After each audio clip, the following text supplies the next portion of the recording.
به کسی بزرگترین موهبت عالم برسد، قدرت‌های مافوق تصور برسد، ممکن است فکر کند آمده تا بر دنیا حکومت کند.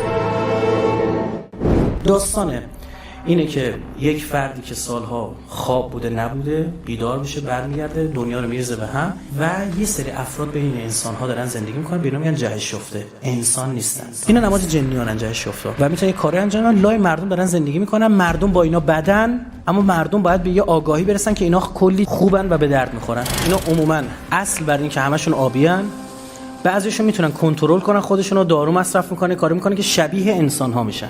هنگ مکوی. اوه قبلا گنده آبی پشمالو بودی، چی شد؟ خب الان دیگه کنترلش میکنم. چند سال پیش بودن بلوجین، اون موقع فیلم ساخته شده بود. چرا این شبیه همون کاراکتر آواتره؟ اینا دارن ذهن‌ها رو آماده میکنن. تو این انیمیشن‌ها این موجودات عجیب غریبشون رو عموما آبی رنگ میسازن.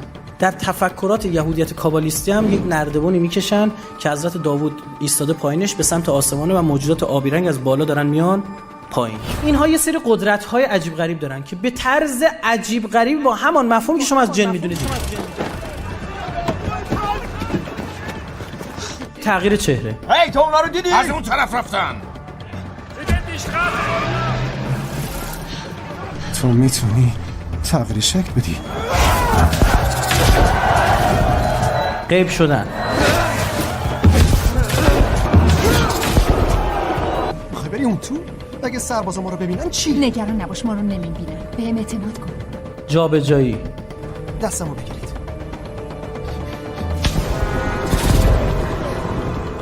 قدرت ذهن خوانی.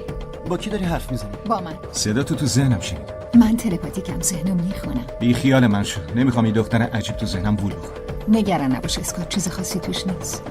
آی وایسا، من اسممو بهت نگفتم. نه خیر نگفتی. من در حال پاکسازی کامل محل هستم. دیده نشدن توسط آدما، یعنی آدما اینجا هستن دارن رد میشن، آدما اینا رو نمیبینن. امن. سرعت بسیار زیاد.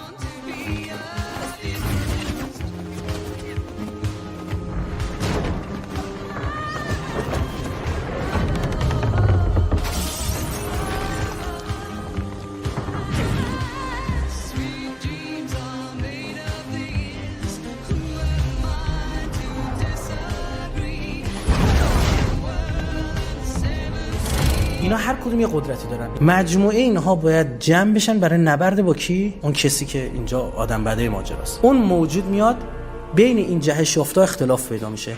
یه عدهشون میرن طرف اون موجود، یه عدهشون هم با اینا. آخر فیلم همه با هم یکی میشن، به کمک انسان ها میان تا با آن فرد وعده داده شده بجنگن.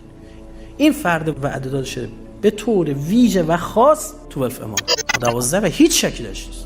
اینقدر واضح تو هیچ فیلم اینا اینطوری واضح کار نکرد.